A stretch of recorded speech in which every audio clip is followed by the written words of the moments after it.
Hello there, welcome to the Greenock Morton Weekly Update, sponsored by McTears, the auctioneers. Well, the season's not that far away, the lads are back in full training, and I'm delighted to say that I'm joined by the manager, David Hopkin, today to talk about the season ahead and a few other things as well. David, great to see you, how are you doing? Yeah, welcome back. I'm delighted to be back, delighted to be back at training. And as you say, it's been nearly the end of our second week, and I've got to say that the players are coming back in fantastic shape and they're really working hard, and I think they're seeing a lot of smiling on a lot of staff and a lot of the players' faces. We're talking about Midge Miller, last time we were up at the ground in up at Parkley as well. His new role in the training system, how are you finding that? Yeah, I think it was important. I think there's only myself, Anton and Dave Timmins who seem to be doing every job at the club just now. We've also not the kit man for best part of since we've been here 7 months, 8 months now, and it's been difficult. Everybody's been mucking in. We spoke to Chris last year. He started taking pre-act and started taking gym sessions. Everybody knows how fit and how good he is and professional is at his job, and he's just had that more responsibility this year. He'll help us as much as he can, coaching, well, not so much coaching, but just now he'll be taking the gym sessions, making sure the boys are ready for training. He'll also be part of the squad, and I think at his age, 37, I think he also knows that maybe game time might be a bit limited, but I was absolutely delighted when he agreed to stay and kind of do a dual role. When we spoke to him last week, he used the time-honoured phrase, there's a buzz about the place. But there clearly was at training last week, certainly. Yeah, I think it was. I think you're asking now, not be. But no, it's been great. I think it's everybody's just delighted to be back. I think it's been a long time since March, and players have got that smile, they've got that buzz, and so the staff have got it, everybody's got it, and we're just working towards hopefully maybe getting some more players in, and hopefully the time the Betfred starts on October 6th. Yeah, let's talk about that. I mean, this week there's been a lot of speculation with players. There's obviously a lot of agent talk as well, but understand the Jack Baird situation. You were pretty close to a deal with Jack? Yeah, definitely. I'd spoke to Jim Goodwin maybe 4 or 5 weeks ago and asked him about Jack's availability. Jim was very honest with me and told me that Jack would still be part of his plans, and if anything changed he would let me know. He was true to his word. He gave me a call last days of next Monday, and he said that Jack would be available on a permanent transfer. I spoke to Jack for 2 days. We agreed a deal in principle. I sort of had it done, and we didn't manage to get over the line because Jack came back when he spoke to his dad and his agent that he wanted a longer contract than just to the end of the season, which with everything's going on at the club just now, with maybe Morton and MCT, is something I couldn't offer Jack, and I think Jack's decided to go elsewhere, which is disappointing because he was desperate to come, and it's just one of these things that job security for players now, the situation we're in, we've only got a 7-month season. It's not as if you're getting a full year contract, so as I said, I did try my best to get him in, and he was really up for coming, and as I said, it was just the last wee bit was the length of deal, and I think there was 4 or 5 other clubs who were prepared to do that, and I couldn't match it. It's difficult, isn't it? I mean, the club's still under furlough, as I believe, to the end of October. Budget constraints that everybody knows about. It's a wee bit awkward, isn't it, for them?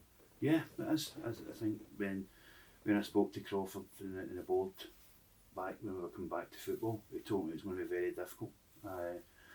I had to come up with something that was going to keep players in a job, and the furlough scheme is going to run to 31st. It's like part time just now, so it's like 17, 18 hours. But we have to manage that over the course of a week, which I think we're doing pretty well. Boys have to do gym sessions themselves, but as you've seen, you've been up watching training, they're working extremely hard in the time that we're there. So we've lost players. We've lost Sam Ramsbottom, Danny Rogers, Regan Timility, Jack Baird also has been back to St Mirren, Bob McHugh, Nicky Cadden, Chris Dillon. So we've lost 6 or 7 really good players. We had Experienced players. We had a low budget last year, and we've lost these types of players this season, and we've only really brought in Gary, Oliver, and Rabin Omar. So it is going to be tough. We have to say that there's some money available, but there's nowhere near the money to replace these players. So I think it's going to be a tough ask. But I say that I'm a Morton man through and through, as people know, and me, Anton, and Timo, and I'm sure also Jim and Midge and Brian McLean, the 3 older senior players, are determined to make it work because we are going to have a very young squad this year. You're constantly looking for players, though, aren't you? I mean, you've said that to me before. Yeah, as I say, I've not stopped. I've not stopped working, trying to bring players in. Mm-hmm. Yeah, I'm speaking to players, I'm speaking to agents, I'm speaking to a lot of friends I have in football, and I'm asking for favours to try and get players in. Hopefully we maybe sign one or two, but it looks like the loan market's probably going to be our bet to get players in with the money that I do have left. Morton Club together have been fantastic with the contributions I've made. And I have to take my hat off to the players along with this, because the players who have stayed have all took reduced salaries again, and the furloughs helped that to keep these players. So in essence, their contracts are all around for 7 months, from October, full pay until May, and beyond next May, we'll probably have no players at the club. We just have to make sure that this year's a transitional period, and we need to make sure it's a positive one, and I need to make sure that MCT and the board and the fans and myself are all in together, because this is going to be a really, really tough ask this year, and we need to make sure that there's no grey areas, and I think we need to be pulling in the one direction. And I think the loan signs that I'm going to get in are going to be under 23 kids. They're not going to be experienced players with the amount of money that I have at my disposal at this moment, Gerry. The positive thing is, though, as you touched on there, a lot of these boys have come back and re-signed contracts with the club, and that gives you that nucleus that you had last season as well. Yeah, of course it does. I says the players have come back. If you take Brian, Midge and Jim out of the equation at 35, 36, they're the really senior players. They'll have a massive role to play to make sure the younger players are fine. Then you've Kyle Jacobs and Sean McGinty. And then after that, it's an under-23s team. So it's going to be a young team, a young squad, and I say it's a bit exciting. I just think if we can get someone right and maybe get some more money, and maybe if Morton Club together can maybe push and help a wee bit more, I think we could have a nucleus, a very good side and a good team that could be pushing for the next few years if this is the way the club wants to go. The influence of Jim McAllister is huge on the squad. We've seen that as captain and as a player. You always hold him and the likes of Midge and Brian up as a template to the players. Jim could be in for a testimonial this year. He was telling me earlier that he was around the club when you were just retiring, so he remembers you pretty well. Yeah, that makes me feel old now. So, but no, Jim's been fantastic. He's 35. I think anybody that's ever worked with Jim or knows him, he's really fit lad. Midge is in great condition. So is Brian. Brian, when he came last season, got thrown into the deep end. I didn't have any centre backs. He played against Motherwell. He got injured.